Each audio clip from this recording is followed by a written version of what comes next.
We are live. Good afternoon, everybody, and good morning to some friends of ours in the US who have also logged in.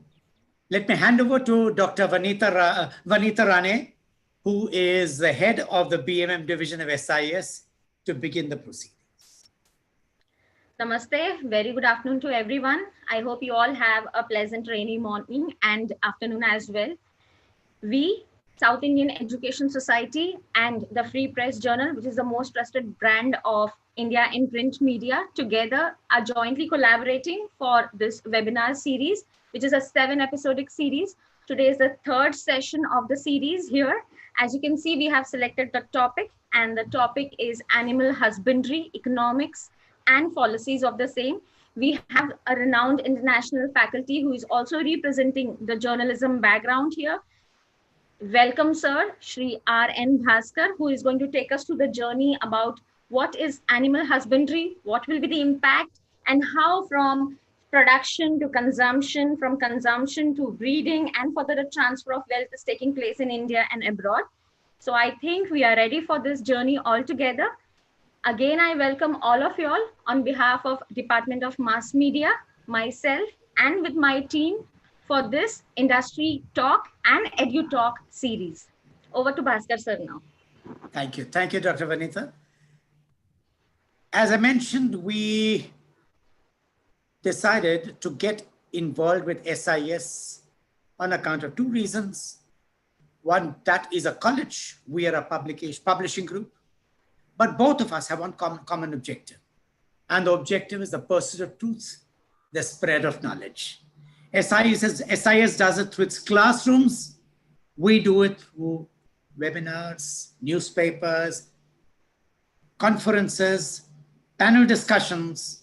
And since our objectives are the same, we decided to come together and make this series. Why agriculture? As I mentioned in my first lecture, agriculture promises to be the most important part of the Indian economy this year. It always was. But this year, when other segments of the economy are collapsing, everyone hopes that agriculture will save India. One of the important constituents of agriculture is animal husbandry, and that is why we decided to look at animal husbandry as well. There's a second reason, of course, why SIS matters to me personally, and that is because I was a student of this college. I continue to be a guest faculty, and I'm on the board of studies with this college. And I cherish this relationship. When we talk of animal husbandry, and this is where we will try to go ahead with the presentation. Just a minute, let me go through the procedures of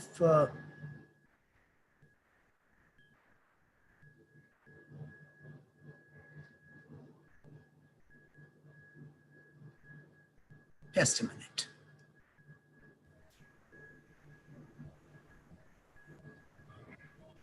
So we'll enable the editing first? No. I'll tell you what has happened. It's because I will have to stop this view and go through. I took up the picture rather than the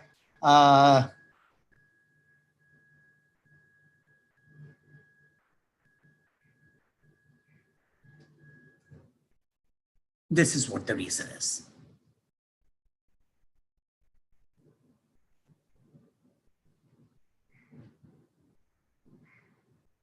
Nothing. So let's go to the presentation, because the presentation is going to be interesting and it's going to be meaningful. One small reminder, there are lots and lots of numbers in this slide. You don't have to copy them. Ask SIS to send you a copy of the presentation. We'll send it over to you. The second thing is, if you have any questions, send the questions over and we will try to reply, to answer some of them at least, because the number of people who have logged in is rather large and the questions can be too many at times. We cluster them together and we take up the most relevant ones. One last remark. I know that some of my Gurujis are there in the audience. Pranam to all of you.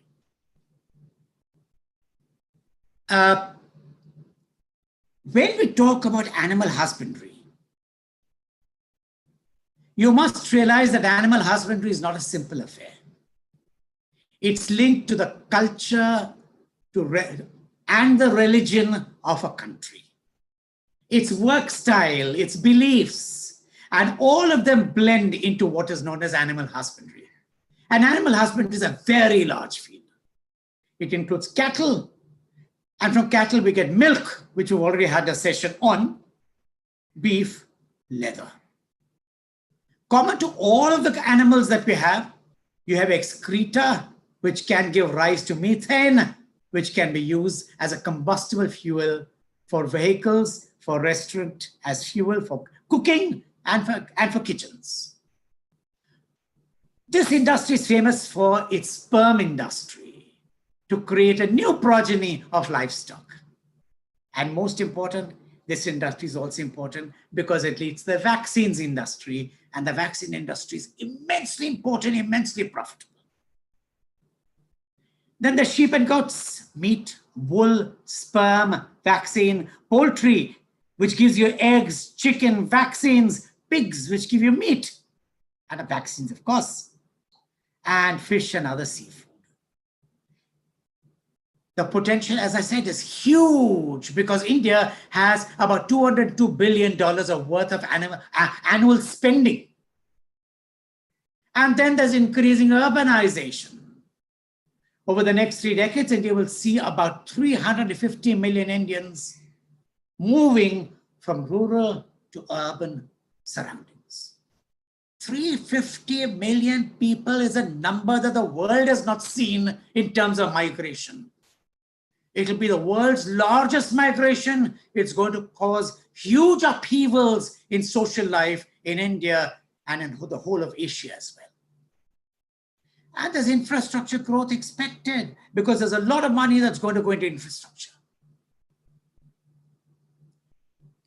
But as I said, it covers a large field, and I've just given you a small snapshot of each segment before I go into what complicates this industry. Let's take the potential of marine, fisheries, aquaculture. The production is about 13.4 million tons. Looks large. But for a country with a coastline of 7,500 kilometers, even though we are the second largest globally, we know very well that the potential is much, much larger. We have barely scratched the surface, and we're still using older methods of harvesting fish.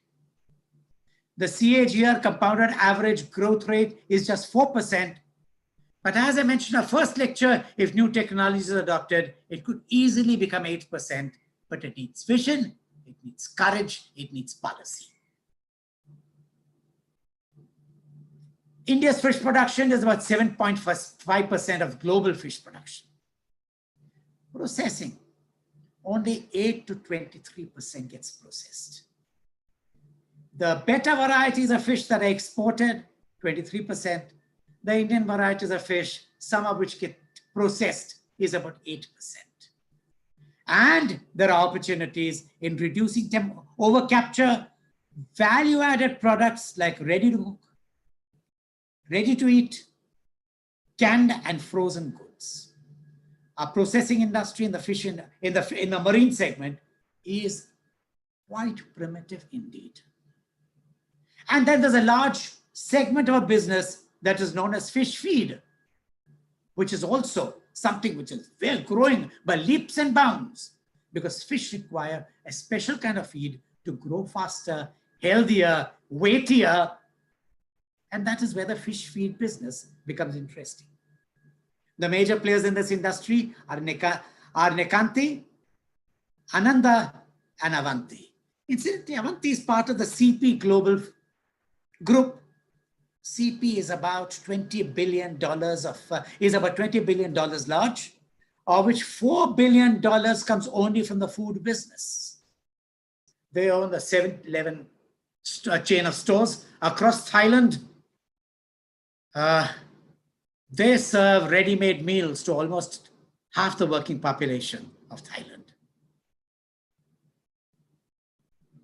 Meat, market size is not known, but as a later slide will show, we can estimate the market size. I'll come to those estimates later. India is the largest exporter of sheep and goat meat. Incidentally, India is also the largest exporter of buffalo meat because buffaloes are not grown by any other country except India. Okay, so it remains largest by default. So only 21% of the meat gets processed, mostly chicken. Largest at times, second largest exporter of cattle meat. As I said, it's the largest exporter of cattle beef. Cattle beef is buffalo meat. Inherent strategic advantages because India does not grow cattle for meat. When I began my series and I talked about Dr. Varghese Kurian, I talked about the strategic advantage India had. India does not have to grow food for its cattle because India has a large population. By feeding its own population, food for cattle is a byproduct. It only needs a few ingredients here and there to make it healthier. Because food is a byproduct, India remains the cheapest producer of milk. And that is why India could become the world's largest producer. Because India uses cattle primarily for milk, meat is a byproduct. And because meat is a byproduct, India has more value addition. Its expenditure on meat is practically nil. There's a second misconception. People who talk about the water footprint talk about 2,000, 10,000 liters of water per kilo of meat. Forget that this is true for Western countries which have to grow food for meat. In India, we grow cattle for milk. The water comes out as milk and we consume the milk. The net difference of water in India for meat production is very, very small compared to the rest of the world. So even in terms of water footprint, India has an advantage.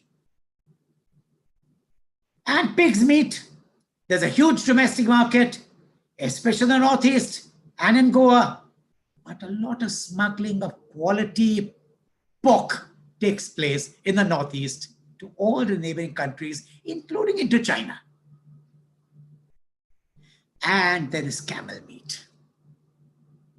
Camel meat, which is very common in the Middle East, is common in places like Rajasthan. And those who are used to camel meat swear by it. Others wrinkle up their noses and say, "Eesh, how terrible." Poultry has a population of 851 million, according to that's the livestock at 2019. Egg production was 103 billion. We tried to get the largest egg producer and chicken company, but we got no response from them, unfortunately. Media relations is terrible. Meat production, 7.7 million tons. Processing, 6% of that is processed. And mostly by companies like Venky's and Agrovet and Saguna Foods. The opportunities are there in value-added products like frozen, chilled goods, ethnic products, snacks, egg powder plants. Egg powder is a big rearing business, especially when you have to take the powder over to the army, to the Northeast, to the northern areas, and into mixing egg powder into items like cakes. New technology in meat and poultry processing is required. There's a huge potential for that. And the major players in this segment are Venky's, Suguna Foods, and Godrej Agrovet. As I mentioned at the beginning, religion and culture play a very important role in livestock, especially in India. Different cultures have different tastes. And India has too many cultures, too many tastes. And we have too many cultures. You have a clever man called a politician who tries to tell you that your culture is better than mine. It works as long as there's peace. But sometimes this mischievous politician tries to tell you that you're better than me and I'm better than you, that I'm destroying you or you're destroying me, and creates hatred and enmity between us. And this enmity eventually spills over into the livestock sector, creating havoc, especially when policy lines are very, very blurred and the gray territory does not get clarified quickly enough by the government. Let me give you an example of what happened in India, especially in Western India. Remember, if you look at India, legendarily, we believe in Lord Krishna. Lord Krishna had two major milk producing centers. Mathura, where he was born, and then when he went with his cattle all the way to Dwarka and Gujarat, where he established his empire. And Gujarat and UP remain the two large milk producing states. And these are two states which were also traditionally the largest cattle population territories. All through the 30s to the 50s, maybe the 60s, ask your parents, ask your grandparents, and they will tell you, in most cases, the bhaiya, the man who brought milk to your house, would often come with his cow, milk that cow in front of you, and give you the fresh milk, and you were very happy. The bhaiya was the owner of the cow. The bhaiya was the distributor of the milk. But then somewhere in the 60s, someone started spreading the word that you cannot own a cow and then give it to the butcher. And the cow owner said, look, I'm not giving it to the butcher, I'm just giving it to the trader. He said, well, where does the trader give it? And tried to instill fears and guilt in the minds of Hindu milk owners. Little by little, almost all the Hindu milk owners on the western coast of India started moving to buffaloes, so there would be no moral quandary of not selling the cows to the trader. Cow was supposed to be an animal Krishna loved. And while in Krishna's time it was okay selling the cow away, in Krishna's time also there were butchers. In Krishna's time also there were meat eaters. But now suddenly there was a distortion of history. By the 60s, Hindus started declining in the Western region for owning cows. And in the vacuum, the Muslims stepped in and started owning cows. To the largest cow owners are Muslims, not Hindus. And many Hindus have just become transporters of milk that the Muslims produce. And because the Muslims owned the cows, because Muslims also owned buffaloes, they had a population that needed medical attention. It was not surprising that almost all of veterinary care went into the hands of the Muslims and not the hands of Hindus. So you had cattle ownership, you had milk production, you had veterinary care, and you had associated businesses, and the meat business gradually moving to the Muslims because the Hindus were busy. Right or wrong, I'm not bothered about. I'm just telling you how religion influenced some of the patterns of trade in Western India. It is not that the Muslims were smarter than Hindus. It is not that the Hindus were stupider. It's just that culture and religion sometimes distorts business practices. Let me give you another story. In 1980, I decided to give up full-time teaching and go into journalism. And in the first year of journalism, I was invited, my editor told me, look, here's an invitation from the Raymond Group to go to Dhulia to see its sheep farm. So I said, okay. I was happy to go somewhere. So I went there and we went to the airport. The plane was piloted by Vijay Patsinghania himself.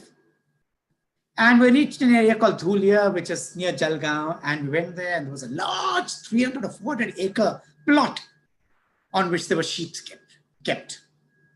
This farm had been in existence for 6 or 7 years before we reached there. There's a full-fledged laboratory.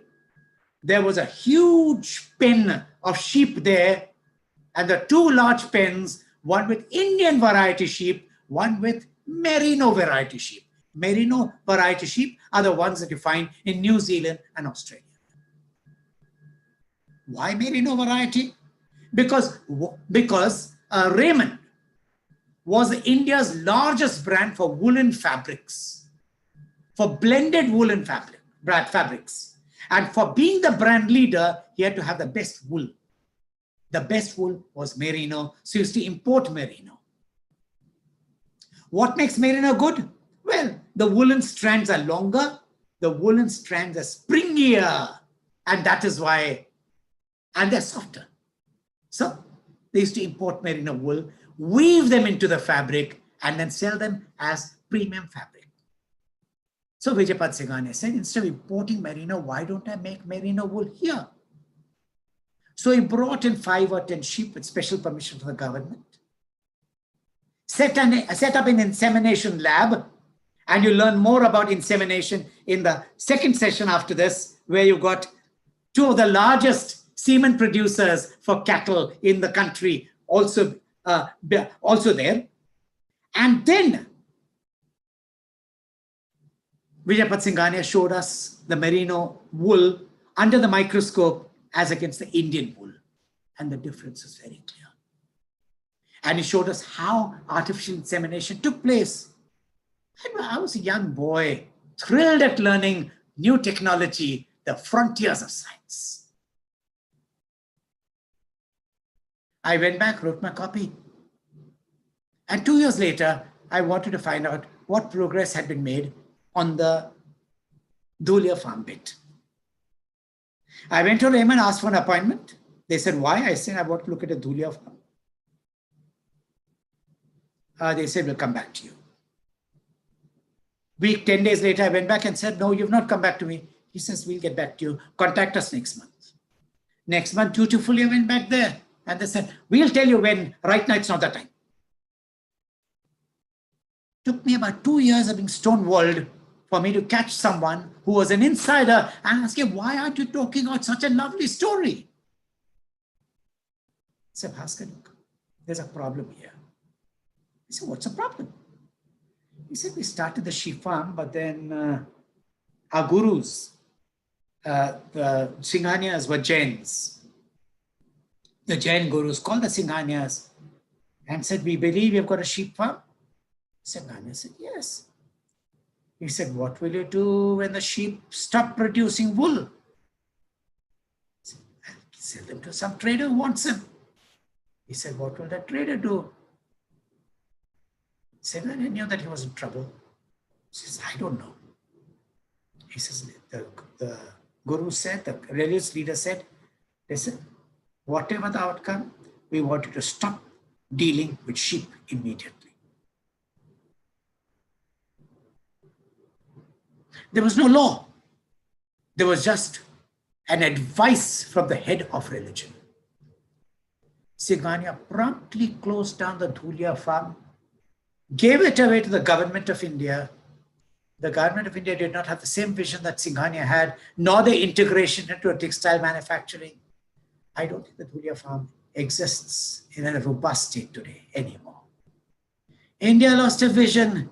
India lost an opportunity, or what the Prime Minister likes to call Atmanirbharta, self-reliance. I'm just giving you these 2 examples to show how complicated livestock rearing can be in a country where people don't understand culture, people don't understand religion, and most important, when you allow culture and religion to interfere with business. It destroys existing patterns of business, and very soon it makes some other kind of businessman grow, which you had never anticipated in the past.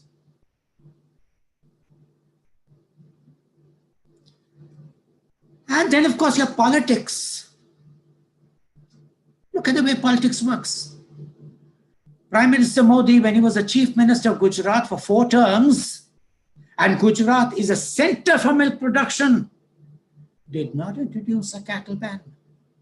did not say that abattoirs were to be closed down or slashed or monitored.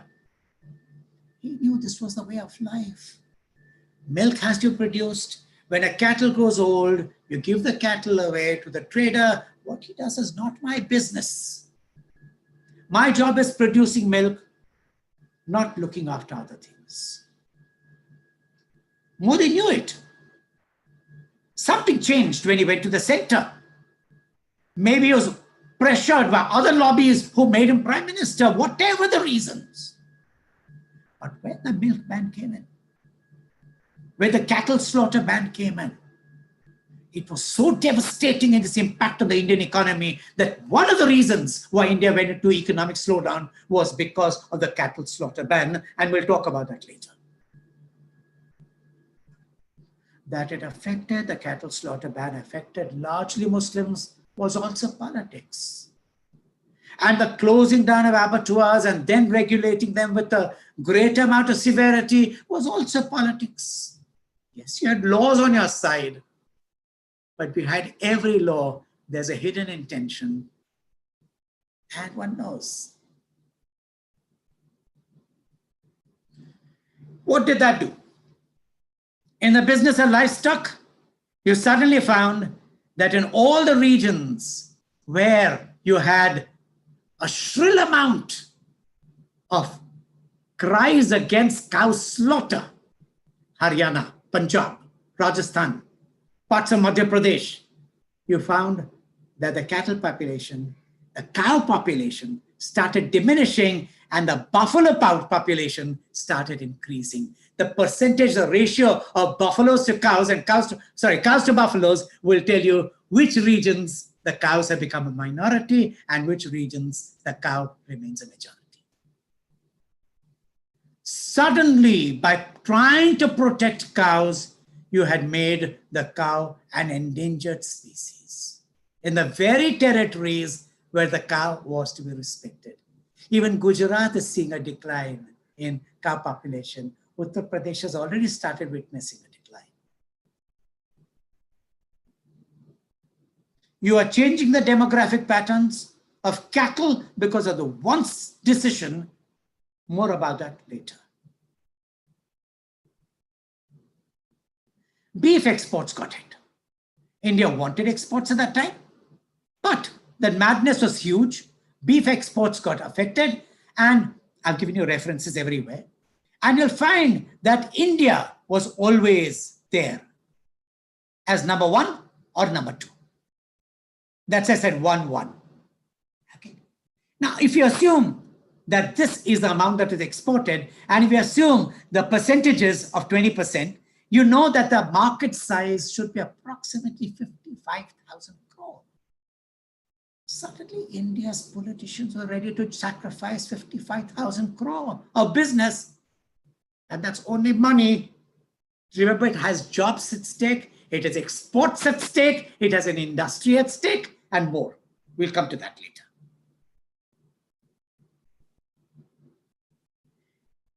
UP's meat exports are given here, and UP was a center, as I said, from legendary times, Krishna's times, UP and Gujarat were the two large cattle states. Where does meat come from? It comes from the buffalo. Look at the numbers. It comes from goat. It comes from sheep. It comes from pig. Cow meat is a small, insignificant portion. And because you brought in a ban on cattle slaughter, it affected leather. And if India has three major labor-intensive industries, they are garments, leather, and diamonds.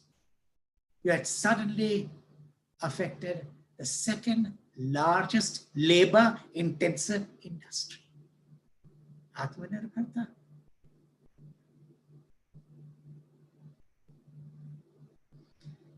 And people forgot that the return of investments for cattle depends very critically on improved feed for the cattle and also selling old cattle. Let me explain. On an average, new cattle costs anywhere between 40,000 to 60,000 rupees. The farmer can get about 20,000 rupees by selling his old cattle. He takes the 20,000, takes 40,000 from his own savings and from loans. And in the afternoon session, you'll have NABARD telling you about government schemes and loans that are given for procurement of new cattle. Taking both together, he buys a new cattle. And with the new cattle, he replenishes the loss of business from the old cattle and gets a fresh young cattle. And he starts milking it till for the next 15, 20 years till it becomes old. A cattle gives milk 300 days a year. Now suddenly take 20,000 away. The farmer finds he can't take a loan of 60,000 rupees. It's too much for him. He will never be able to repay it. So he does not buy a new cow. Suddenly he sees a shrinkage of business. Suddenly he sees a shrinkage of the potential that his milk business had. And the second important ROI factor is cattle feed. You change the cattle feed and 35 rupees of profit per cow per day becomes 100 rupees profit per cow per day. So there's money to be made in feed. Feed was fine. There was no problem with that. The problem was what happens to an old cattle. I wrote a book which was shown right at the beginning in the first slide called Strategic Advantages that India could pursue.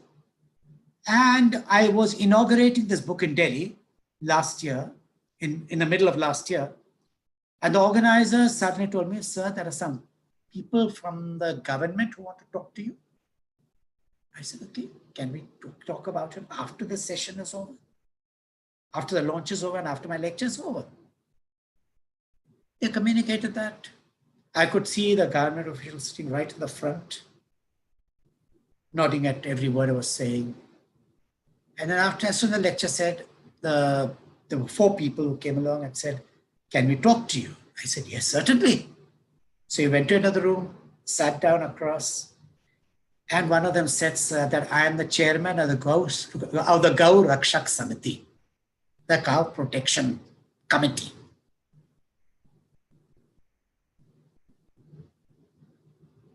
I said, yes, welcome, please sit. Got some tea for them and said, how can I help you? He said, we don't like what you're talking. I said, look, I'm not talking about anything about religion. I'm not talking anything about politics. I'm talking about pure business. I'm talking about protecting the farmer. He says, you're wrong. A cow even an old cow can give gobar. That gobar can give methane. There are ways to make money from the cow. Its urine can be used for medical purposes. So I said, Sarji, can I make a small request to you? You are more educated than I am. You understand what the profitability of an old cattle is. So why don't you buy the old cattle from the poor farmer, keep it in your sheds, but give him 20,000 rupees. That is all he wants. How much money you make from the gobar, from the urine, from whatever you want to do with the old cow is your business. But the farmer wants 20,000 rupees. Can you give that to him? They didn't expect that reply. They looked at each other. They said, that is not our business. I said, looking after the old cow is also not the farmer's business. The farmer's business is making milk. Don't make him do what he's not supposed to be doing. If you want to change the laws, do what you're asking him to do. One of the government officials says, the cow is like a mother. I said, stop. I said, I don't buy my mother. I buy a cow. When I buy a cow, it is not my mother, it's an investment. If I got it free, then that's different. But when I buy, it's an investment. Please treat it like an investment. People who not invested try to make laws for those people who invested. That is not good economics. Then the Supreme Court came in, told the governments to put a stop to this nonsense. Some of the cases are still not being heard. But the message is clear. You tinker with laws that govern business, you have far-reaching reactions and consequences that can even destroy economies. And one of the reasons what started the economic downturn was the slowdown in milk production, the slowdown in beef, the slowdown in leather, the slowdown in employment. But there was something else that was also happening. And that was because these are rates of investments for various things which you talked about in the past. You will see that the states in which the shrillest cries of Cow Hatya were taking place are the same cries in which the maximum amount of infant feticide or female feticide takes place. Those are the states where you have the highest amount of illiteracy as well. Suddenly you see a pattern between illiteracy, intolerance towards girls, and intolerance towards anyone who takes the cattle away to the slaughterhouses. It's an inability to see things economically. It's the inability of the politicians, of the government to make people realize that business is one thing, practices are another. Don't mix them up. And there was another thing that is happening. Because all this Cow Hatya madness was taking place in Rajasthan, Bihar, UP, Haryana was the shrillest. Rajasthan. Many of the people started thinking this is not a safe place for the dairy industry. Little by little, the dairy industry has started shifting towards the eastern side of India. The East is blessed because it has poverty and cattle is the fastest road towards economic growth. The East has lots of water. Cows drink water. It's a climate that both cows and buffaloes can tolerate. And the South does not have laws against Cow Hatya. So expect Tirupur as a leather center to gradually become larger than the leather tanneries of Uttar Pradesh. Because politics is more predictable in the South, politics is unpredictable in the North. There's more literacy in the South, there's more business sense in the South than there is in the North. Suddenly, you have a transformation of business, cattle ownership, and economics drifting from the West and Northwest to the South and to the Southeast. Look at meat production, it's going to the South. This is a list, I'm not going to get into that. Look at the top 15 meat producers in the states and percentage share. Once again, you'll find that the percentages are important because as you will see, Uttar Pradesh had the largest percentage. You'll see this percentage come down. Maharashtra, the largest. Maharashtra has its own share of insanity. And you have West Bengal, which is large. You'll expect this to go up a little large. West Bengal has refused to agree to the cow slaughter bill. Expect lots of changes in these percentages within the next 5 years. Growth rates have faltered in meat production, but could recover thanks to the eastern sector, the northeastern sector, and the southern sector. There is a very interesting sector, and that is, I'll come to that. Poultry. Poultry is a sector which is very interesting because 20 years ago, it was in a very bad shape.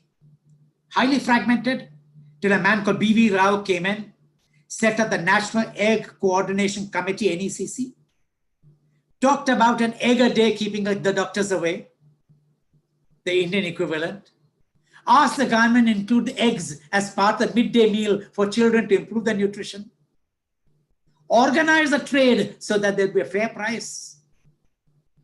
Today, the egg industry is extremely vibrant in India thanks to that effort of B.V. Rao, which is Venky's today. That's why I wanted Venky's here. Unfortunately, they didn't come. But even though the poultry enjoys the highest share, the maximum profits to the economy comes from milk and cattle. Cattle is big. As you learned in the first session and the second session, milk production alone accounts for 20% of agricultural production. And the potential to grow is at least 4 times more, because this 20% is largely on account of only 20% of the milk coming to the organized industry, and the rest remains in the unorganized industry where the farmer does not get enough money.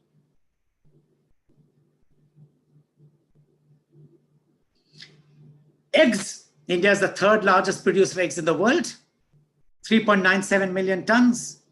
Leading egg exporter. Battery caged eggs are being outlawed world over. India is also moving towards better ways of transporting and growing chickens. Move towards open egg production centers. Rajasthan, Odisha, top the charts. Look at wool production. When you start talking against meat, wool production also slows down because sheep production slows down. Sheep ownership slows down. It's only now that the shepherd community has become politically more active and wants to be heard. It'll take some time. At present, deceleration trends are very evident in the wool sector, hence the sheep sector. The wool market in India is a 40 million ton kg. Last year declined by 2.5%. The top 5 woolen producing states are Rajasthan, JK, Telangana, Karnataka, Gujarat. One more thing. When I was studying wool for my articles, I discovered something very, very interesting, which I don't think many people in the audience even know about. One of the largest players in the wool industry is an organization called the IWS, International Wool Secretariat. They have a wool core mark, the 3 circle, which certifies the quality of merino wool. And I spent some time to try to understand how wool works. And he told me people think that wool is only meant for cold climates. Wool is actually an insulator. It is used in the hottest of climates also, which is why people in the Sahara wear woolen robes so that the cool air inside remains cool. It is an insulator. It is not only for cold climates.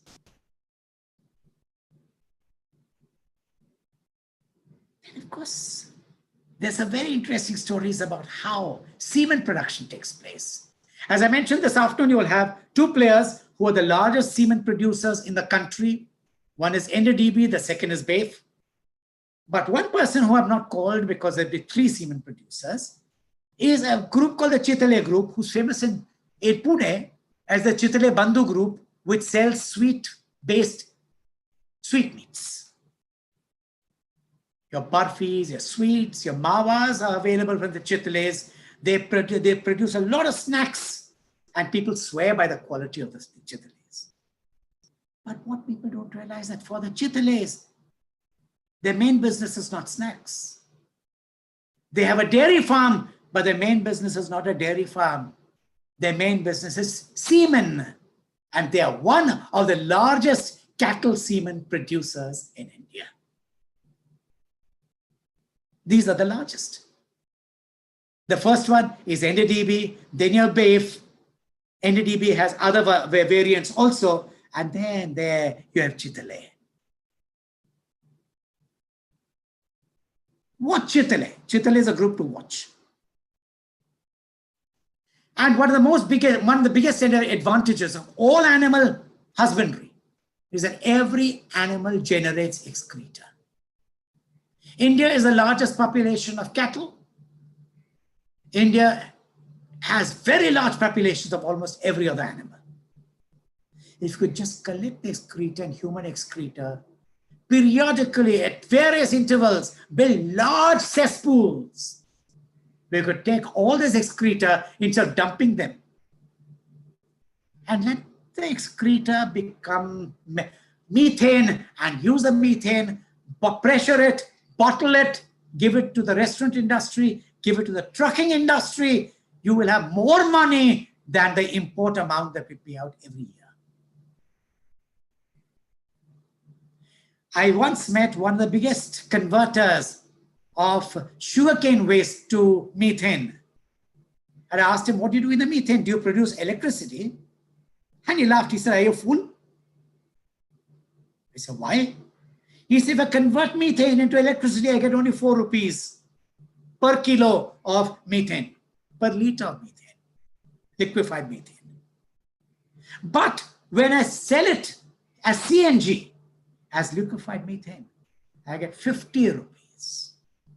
Where's 4 rupees? Where's 50 rupees? I make more money in selling methane than in any other business of mine. Needless to say, that business is not in the cooperative, is kept as a private company outside the cooperative.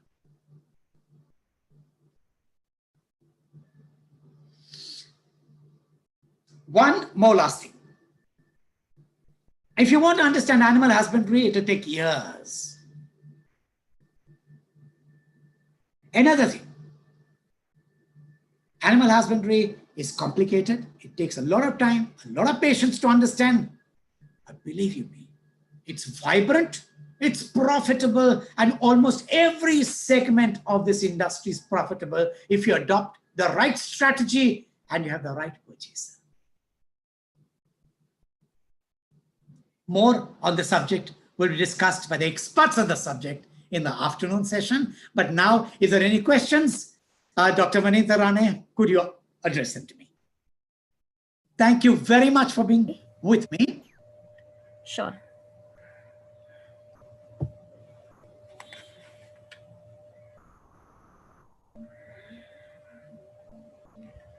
So to begin with. Yes, please. Your voice is missing.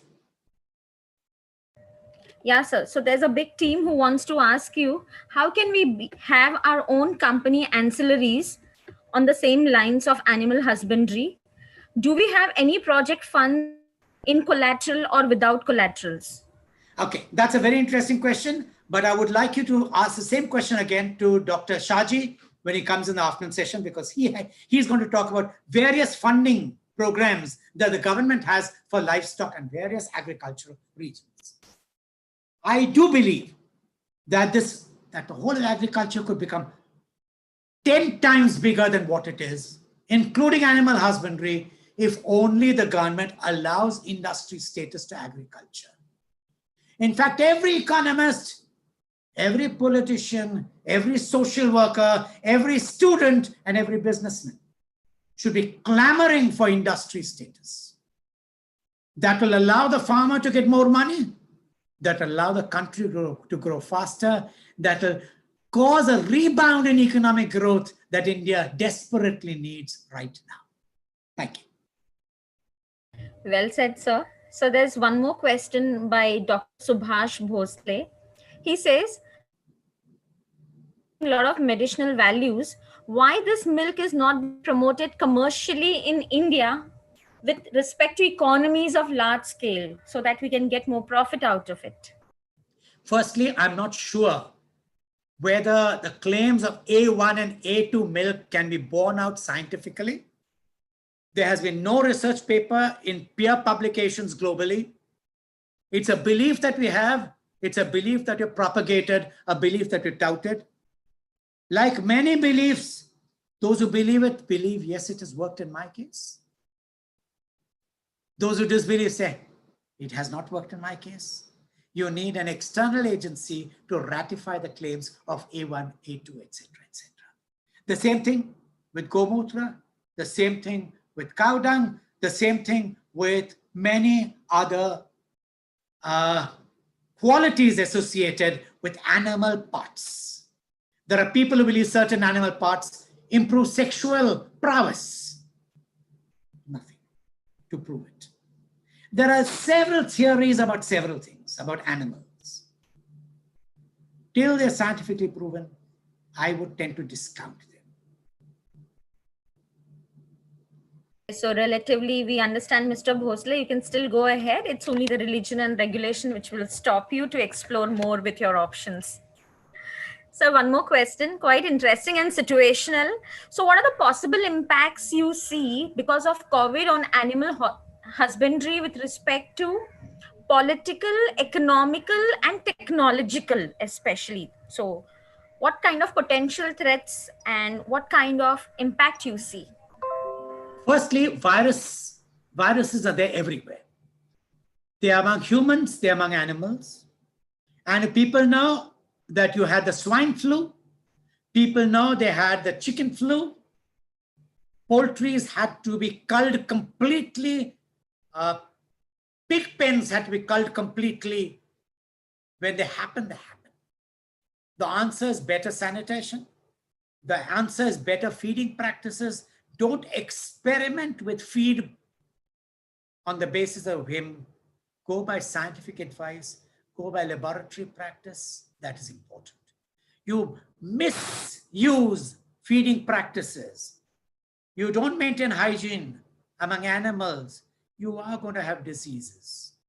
The poultry's biggest risk is viruses spreading across. At one time, they got so serious for the fish industry that entire prawn farms had to be emptied on the eastern India coast. Because a strange virus, we didn't know where it came from. Again, because you imported feed without permission, without getting it tested, without getting it ratified by scientific laboratories that this was safe for fish. Someone said, this feed has magical qualities, your prawn will get fatter. That was also a belief, without being backed by science. Such madness exists everywhere.